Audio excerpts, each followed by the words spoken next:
Good afternoon, Dr. Jordan. Good afternoon. More than a pleasure having you here.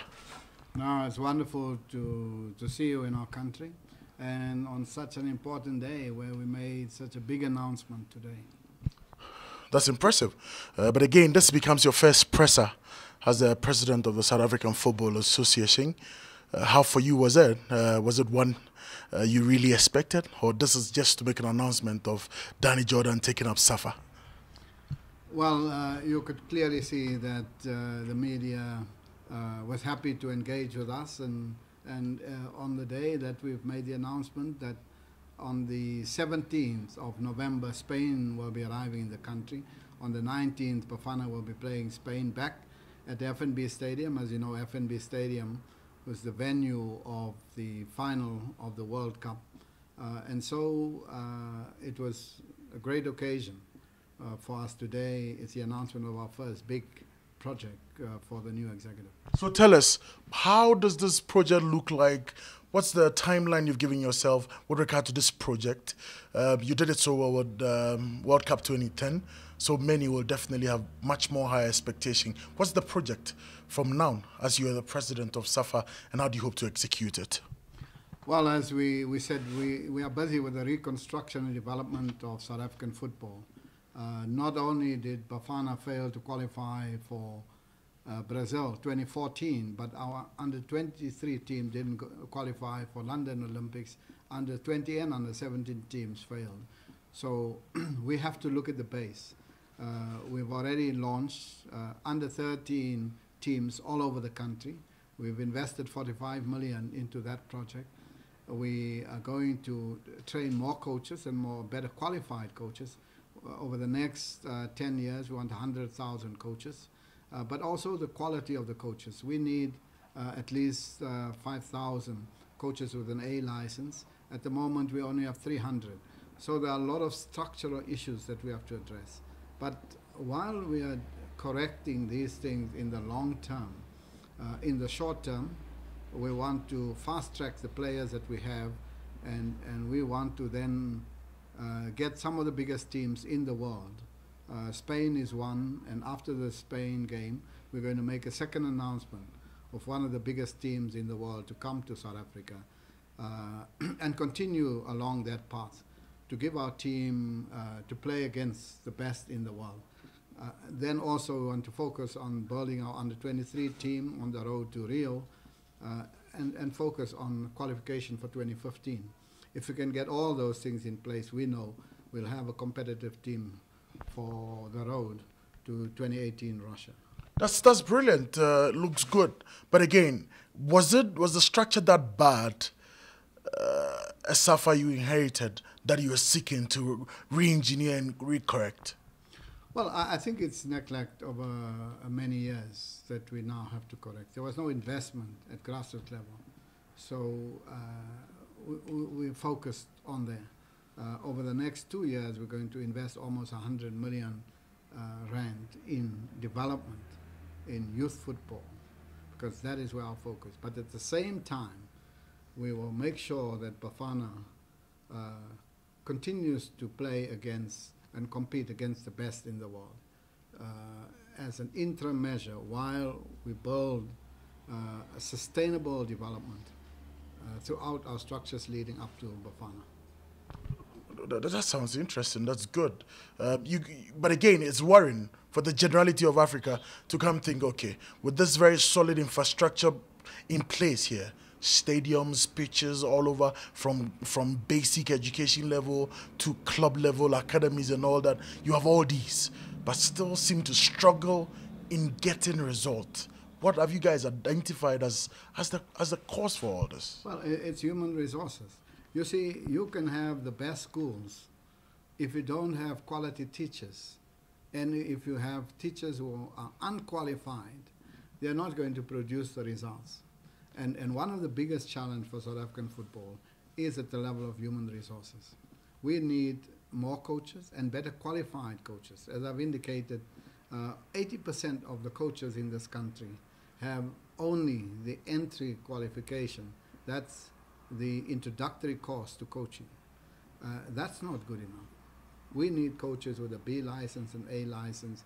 We need more coaches at the top end. Better quality human resources and administration training, better administrators to organize our competitions better. How Herculean is going to be this task, and how attainable is it? Well, we have the energy. We have already started. We're going to launch within the next month the provincial academies in KwaZulu-Natal in the city of Durban. We're going to launch 9 of them, 1 in each of our major cities. And those provincial academies will be the finishing school for our junior teams. And so we will just have to continue to work hard to make these things a reality. Dr. Jordan, in doing all this, you need the support of the generality of the football family on the side. With some going to court to contest your election and all that, isn't it a worrying signal that it looks like the house is divided after all? No, there's no contest. There's no one went to court to the elections. This election was not run by SAFA. It was run by an independent electoral officer. The people who run our national elections, they have been running it since 1994, is the authority of elections, not just in our country. They ran elections in many of the African countries. That is the extent to which their credibility and expertise are recognized. So that independent electoral commission also conducted the SAFA elections. So there is no question about it. Secondly, in that meeting, we had FIFA present, we had CAF present, we had SASCOC present. They all endorsed the election. But lastly, those who lost by 100 votes and more. You know, if you lose a match by 20 goals, there's no point you complain that you've lost the match. It makes no sense.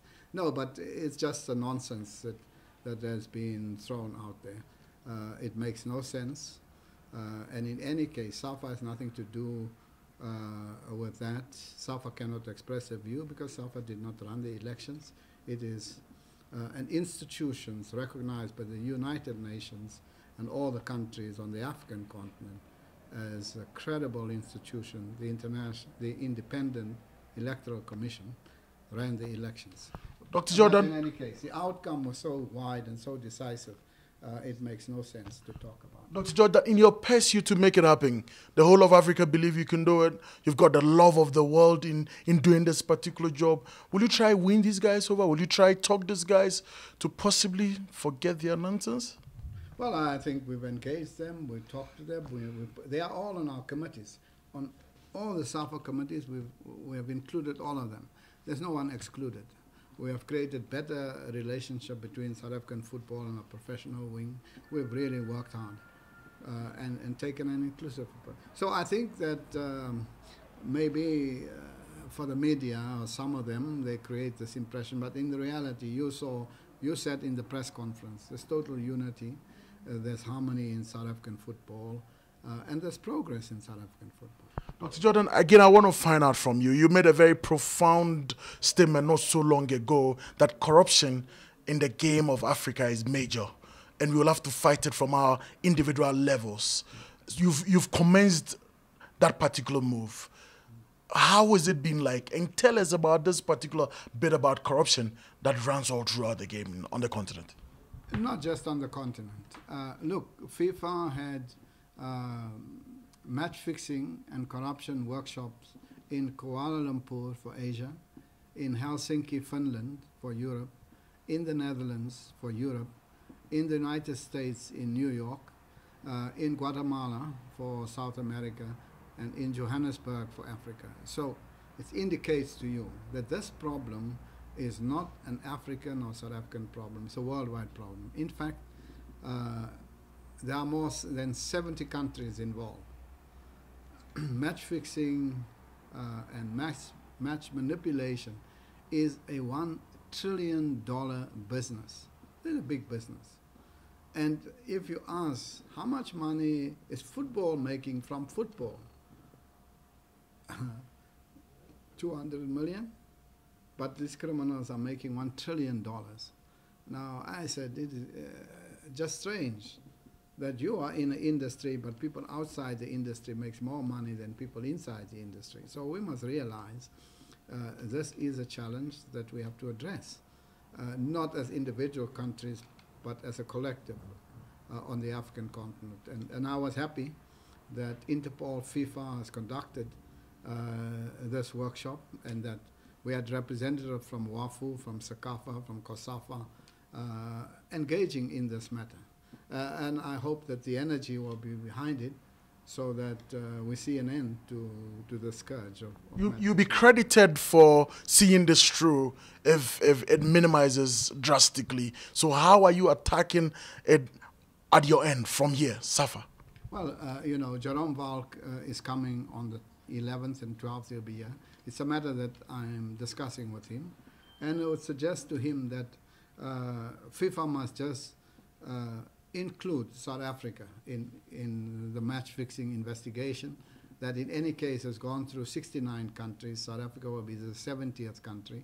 And therefore it makes sense to me that FIFA must take care of all of these countries. They have a very strong investigative capacity, and people who are there together working with Interpol has more capacity than any of our countries. So we should just agree that this matter must be dealt with. And on the whole, on the continent, I mean, you remain a very major person in African football. How do you help with that?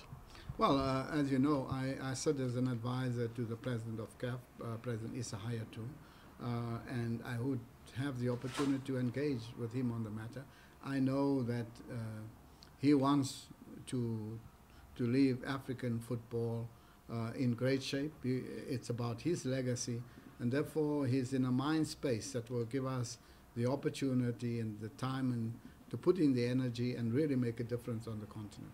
Okay, I just want to find out from you. I mean, you're the president of SAFA now, and for many, they think you're possibly the heir apparent of Issa Hayatou one day becoming CAF president. Is this something that's ever come up?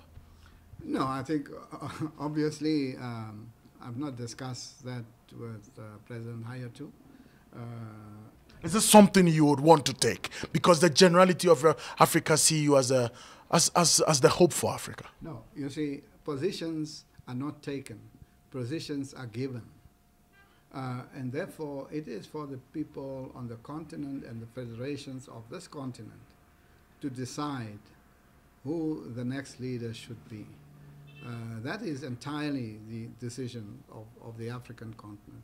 No one can decide, I'm going to take the crown. No, the crown is given, it's not taken. No. So, President, if you're offered that, will you take it? If the crown is there and the crown is offered, I will be present in that meeting. And will you take it? If it's given,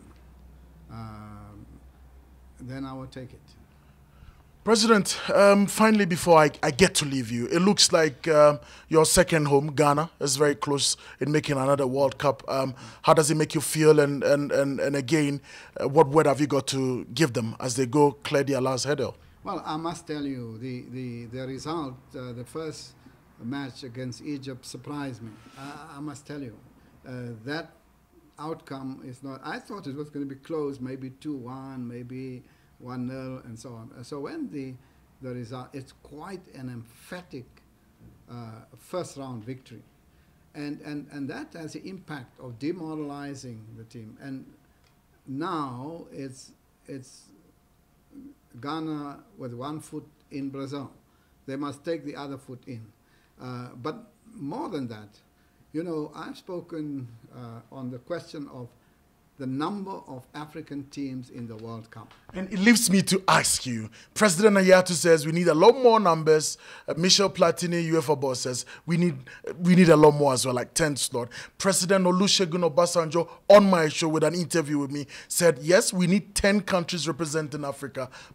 What do you think about it? You see, I am on the side, and has been saying for a long time, there can be no basis to continue to argue that Africa must only have 5 in the World Cup. There is no basis. The argument first was, no, you see, Europe must have 13 because the contribution to the World Cup comes from Europe. It is not true. It's not true. Let's look at the sponsors of FIFA. It's Sachem. You know where Sachem is from? It's India. There is Zwingli from China. There is Hyundai from Korea. There's Sony from Japan. There's Budweiser from the United States. There's Visa from the United States.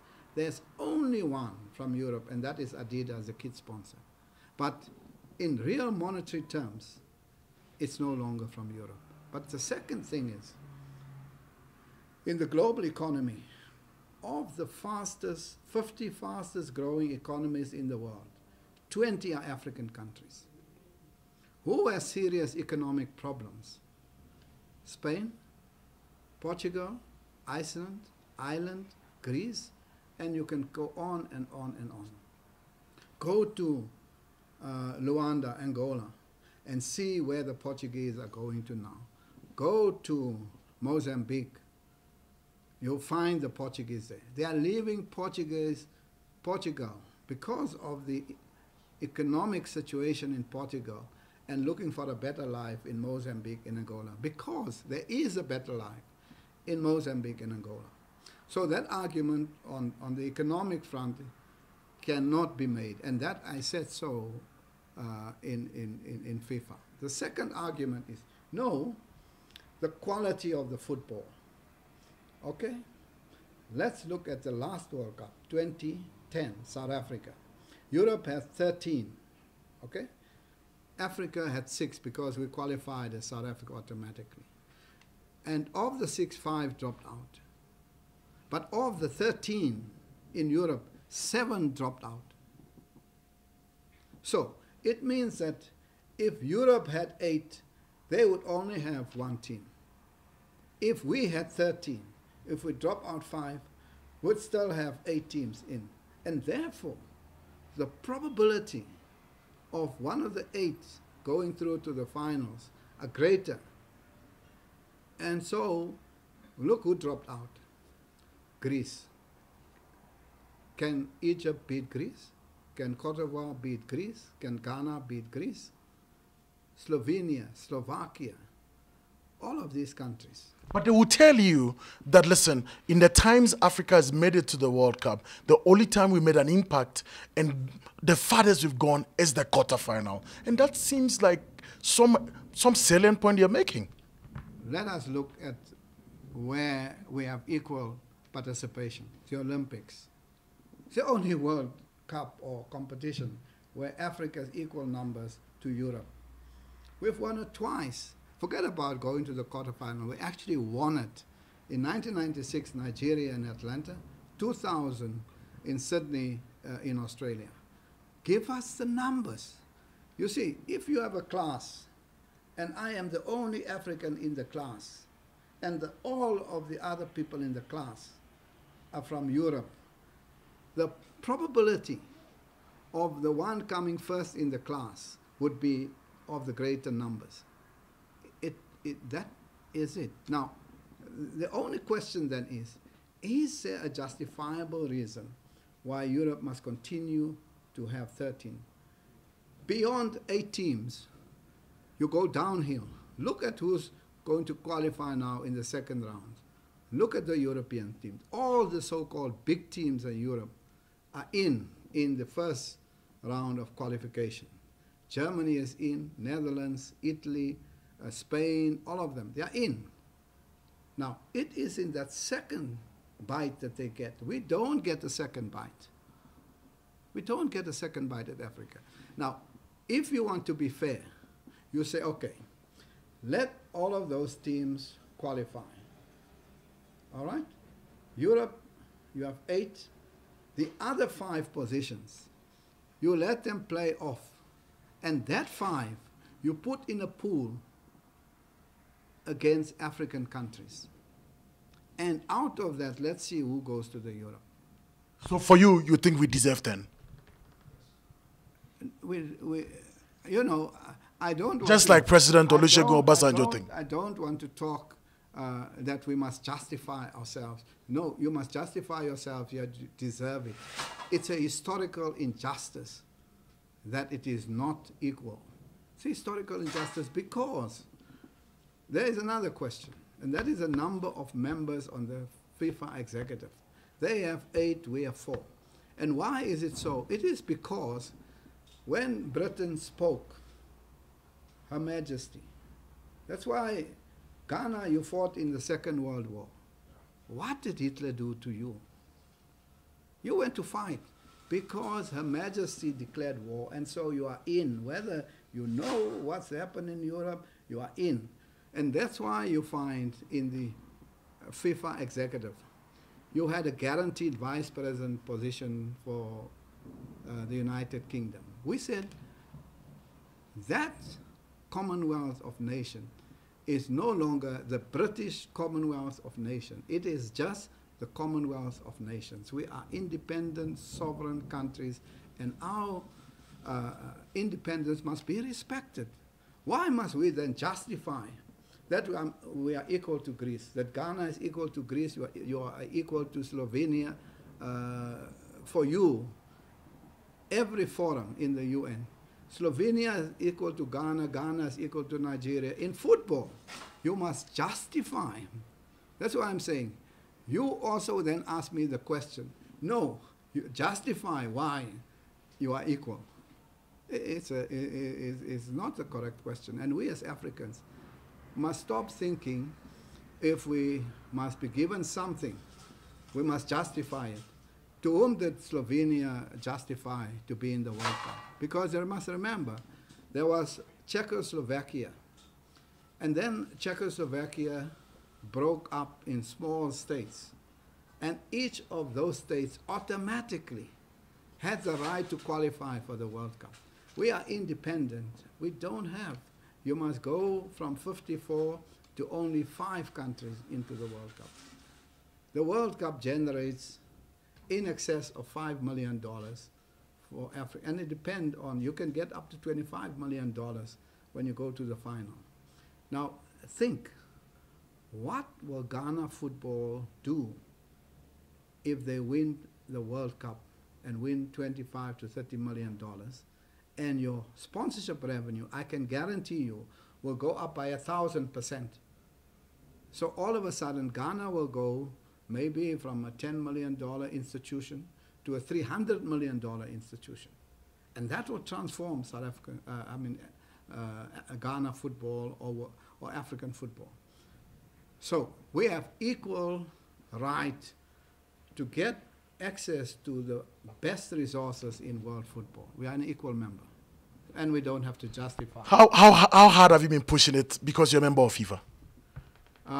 Well, I'm firstly a member of CAF. I'm part of the African continent. It's not my voice. It's the African voice. It's the collective African voice that must be strong on this issue, unapologetically strong on this issue, and then we'll succeed. Thank you, Dr. Jordan. Thank you. Thank you very much. Can I get, Doctor? Yes. A handshake? A handshake. Purpose of the camera. Thank you very much, Doctor. You're bringing... Can I get a picture? You're bringing